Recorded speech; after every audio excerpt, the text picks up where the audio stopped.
Hello out there in podcast land. Welcome to another bonus episode of Incoming. Today is a multimedia extravaganza, including an interview with Larry Herndon, who's the collections curator at the Pima Air and Space Museum, about the history of the Titan missile program.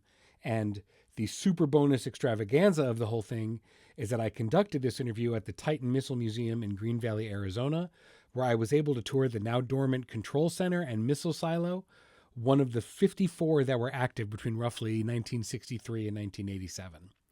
And I have uploaded a video, yes, a video, friends, to our YouTube site.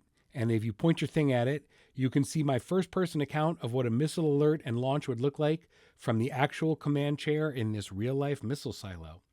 If you don't follow us on YouTube, well, I wish you would. And our channel is youtube.com/at past tense future perfect. That's the name of my little company.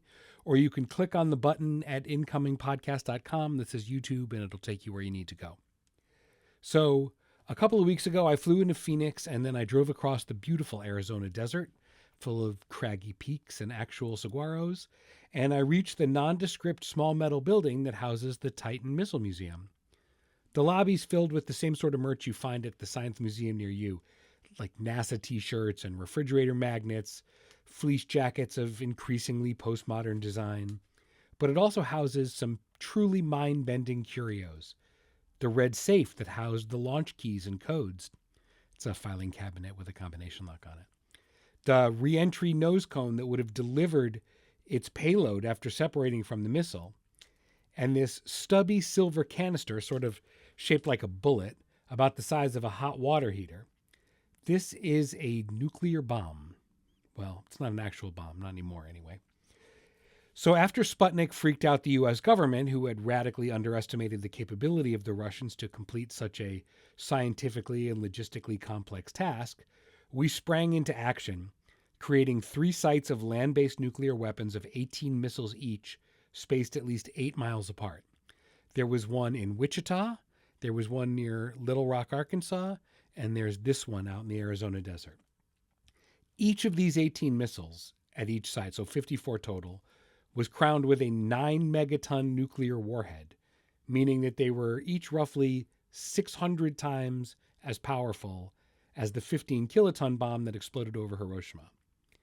These sites made up the land-based arm of our nuclear triad, the other 2 being airplanes and submarines, that served as a giant force of deterrence against any adversary trying to attack us. The sites were deep underground and heavily fortified, making sure that our enemies knew that striking us first would in no way save them from a devastating reprisal. So my tour guide, Celeste, what's up, Celeste, took me through the entrance where there was a series of 4 phone calls you had to make to get admission. Be like outside the front door, inside the front door, at the base of the first stairs. They took it very seriously with obvious reason. So you go through the entrance, you make these 4 phone calls, and then you go down 55 metal stairs to the bunker below. And then there are these giant metal blast doors. There's multiple sets of them that you definitely could not get through. And the last blast door has to be opened from the outside and the inside at the same time. No one was getting in there by accident. And you get into the site itself. So the site itself is 2 sides separated by one long cableway, like a hallway with the cable stuff attached to it. On one side is this giant missile. It's 103 feet tall, and it's poised to launch at all time. The Titan 1, which they had abandoned, had liquid fuel, so when you wanted to launch it, you had to get it up on a launcher and then fill it with fuel. The Titan 2 had stable fuel and could launch from the silo at a moment's notice, 58 seconds from the time the commander turned the key to the time the missile flew off. And then down the hall, down the cableway from there, is this small and conspicuously Spartan command center. There's a large desk that's surrounded by machines and gizmos that seem preposterously old-fashioned. In fact, I was kind of struck by the fact that there wasn't a single video screen anywhere, not even a TV. This bunker would be staffed by 4 soldiers at any given time, 2 officers and 2 enlisted men. And over their 24-hour shift, these 4 men, it was just men until 1978 when the first woman was added to the alert rotation. So these 4 soldiers would be responsible for monitoring the communications, making sure the missile was working properly, and being ready should the terrible call come to open the safe, authenticate the codes, and ultimately, hideously, terrifyingly, turn the key that would send the missile to its target. On the command console, there were 3 lights: Target 1, Target 2, Target 3. But Celeste told me that Target 2 remained lit the entire time the silo was active. Where was Target 2? Celeste didn't know. Presumably it's classified. Based on the missile's range of about 6,000 miles, it could have been Tokyo, Havana, maybe Paris. Moscow is probably out of reach. The soldiers in the bunker wouldn't know who they were annihilating, much less why. But there they sat, day after day, year after year, waiting for the call, which fortunately never came. And upstairs from the command center, there are these 2 rooms. One is like a makeshift dormitory. There's 2 sets of bunk beds separated by a hospital curtain on a metal stand. The other is a small kitchenette. It's an old coffee maker, cabinets still full of porcelain dishes, and a formica table with a deck of cards and an ashtray. For 20 years, men and women sat and ate and slept in these little rooms, contemplating what they might be asked to do. Or not. Maybe they just played cards. So there was a light on downstairs. There's a room like under the command center. And Celeste was like, I don't know why that light's on. That's weird. It's never on. And I said, well, come on, let's go check it out. And she was like, no, that's not part of the tour. I was like, come on, it's just you and me. It's fine, right? She was like, yeah, okay. And so, I guess I'm persuasive. She agreed. We go downstairs. Downstairs is storage mostly. It's filled with these, machines and amplifiers and stuff that power the bunker and drive the communications architecture. But on one wall, there's this hatch, like a giant hatch, and the door is swung open and it reveals this dark tunnel. So what's this? I asked. She said, oh, it's been closed up, but it was there in case the missileers had to fire their weapon. She explained that should they have to launch, the blast doors would close and they'd be closed into the bunker. They were instructed to stay in there for a month, waiting for the radiation to dissipate outside. She pointed to a stack of boxes filled with MREs against one wall, filled with food that expired in 1983. After that month had passed, they'd crawl through the hatch and into the tunnel. And then they'd crawl for a few miles. I know, it's crazy. That's what she told me. And would emerge at some undisclosed location to find whatever was left of Arizona or the United States or Earth. So it was an incredible experience getting to go and see all this stuff firsthand. I've posted a bunch of photos of the bunker on our Instagram at incoming_podcast. And as I said earlier, there's a video of the launch sequence taken from the Missile Combat Crew Commander's point of view. It's on our YouTube page. Go check it out. Thank you so much to Celeste and Sophie and everyone at the Titan Missile Museum. If you're anywhere near the area and you're a weirdo like me, I highly recommend checking it out. And now, here's my conversation with Larry Herndon, Collections Curator at the Pima Air and Space Museum and the Titan Missile Museum. Now, Larry, tell the people who you are. I am Larry Herndon. You may hear me go as Larry Doug. I currently work as a senior curator, historian, researcher for the Pima Air and Space Museum. Okay. I help with the day-to-day management, the writing, editing of the Tucson Military Tank Museum, which recently opened, the Titan II Missile Museum, which we're sitting in now, but also all the aircraft that are assigned to the actual Pima Air and Space Museum, which is, I think we're approaching about 500 aircraft at this time. Wow. Both military, Army, Navy, Air Force, Marine Corps, as well as we Space also... Force, Space Force doesn't have anything old enough to we make don't it have anything to a open museum yet. But we do have a big missile sitting outside the entrance to the museum. You sure do. And there are a vast number of commercial aircraft as well, and some scientific aircraft that are in there as well, all on display. We're on the site right now of the Titan Missile Museum, which is a uniquely spectacular and informative place.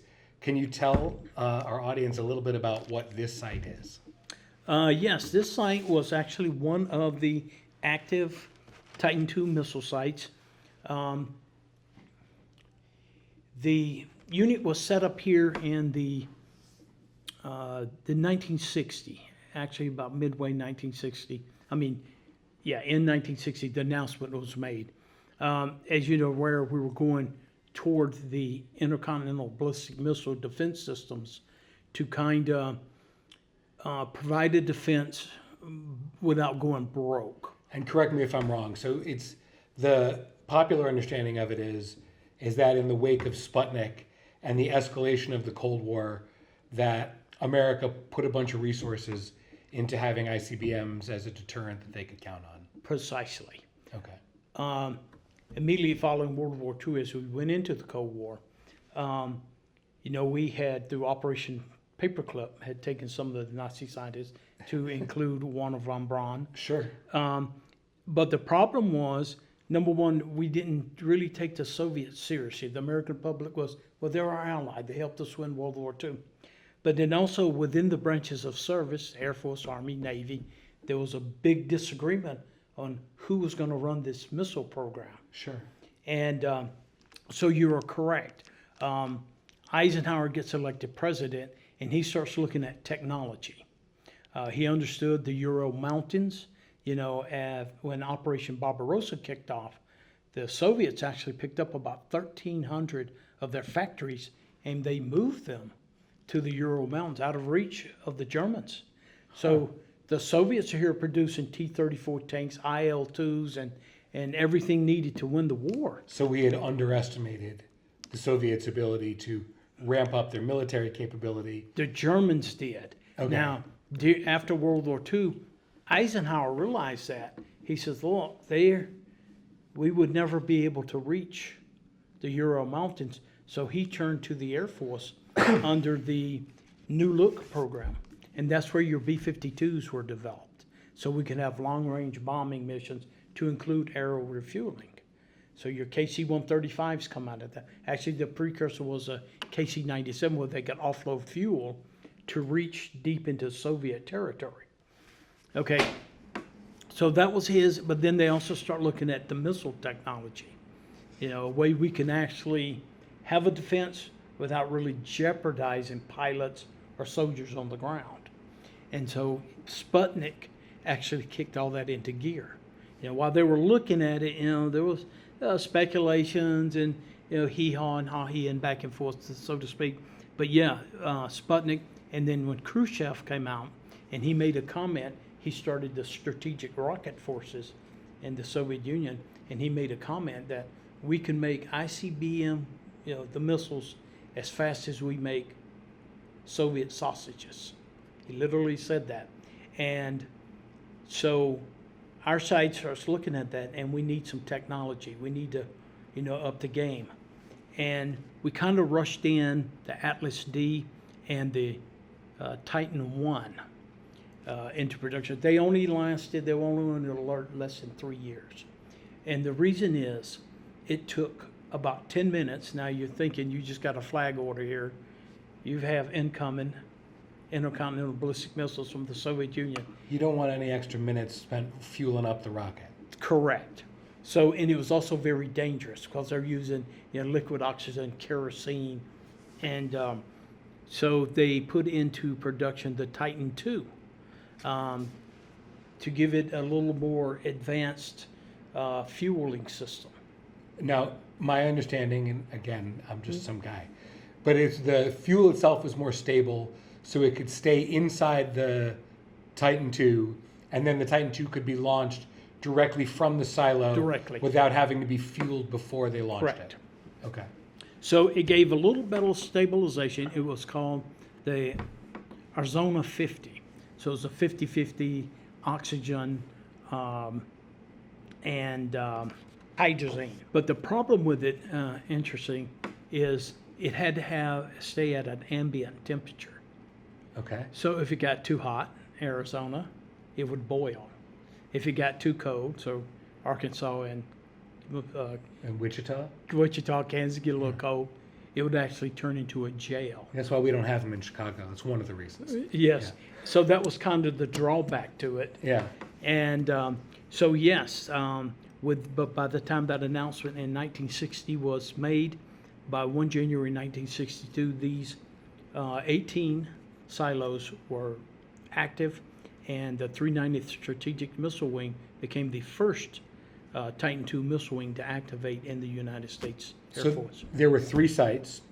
There was Arkansas, Wichita, and Tucson. Correct. And each of those sites had 18 missiles, so 54 missiles total. Correct. And Yes, each sir. one of those missiles had a 9 megaton weapon on it. That is correct. So we're talking about a tremendous amount of destructive power. Yes. And that's only one leg of the nuclear triad, which would also have been aerial bombs Correct. and submarine launch bombs. Yes, you're correct. So we're talking pre the SALT Treaty and the START Treaty, Yes. at a time when the proliferation of nuclear weapons was kind of going crazy. It was out of control. But nonetheless, tell me about building this site. Okay, these sites were built in a in like a 2-year period. They built all 18 of them. And the crews would come out, they worked 12-hour shifts, security, and they would come in, and of course you have to authenticate to get down to the launch centers. So yeah, they're on alert. And they had some, at the time, now it's primitive, of course, we're decades later, but they had some very mass communications where they could get their DEFCON orders and all. So to catch the audience up who wasn't lucky enough to go on the tour yet, although you should all come out here and see it for yourself, there was a phone call at the gate. Correct. And then that phone call, they had 3 minutes to get to the bottom of the first set of stairs. Yes, and sir. then that phone call, and then another phone call once you get inside the first door. That and is then a correct. 4th phone call at the bottom where both the blast doors had to be opened by both the inside and outside people That's at the right. same time. So there was a significant obstacle to somebody just wandering in off the street. That wasn't going to happen. Right? And plus we're like adjacent to an Air Force base. But to go back, Okay. there are 18 missiles, and they're each roughly 8 miles apart. Is that right? A little further than that. Okay. Yes, farther north in the Oro Valley. Okay. Okay, we were out as far west as 3 Points, out near Ajo. Green Valley here, which we're sitting in this one today. And then they were also out in the eastern portions of Arizona. As a matter of fact, down near Tombstone in the Bisbee area, there was a site there as well. So it's spread out enough that should a strike, either a preliminary strike or a counter strike, come here, that it would have to be pretty massive to take out the whole. Exactly, you're absolutely right. That's Okay. the reason they were geographically separated in multiple locations for that precise So reason. the crews then, did they work at one individual site? So did the crew that worked at this site in particular always come to this particular silo to work? Yes, and then they could also mix it up. I know at sometimes like your closer sites, they would rotate. Like if you worked at one of the closer sites for 3 months, then they would rotate you out to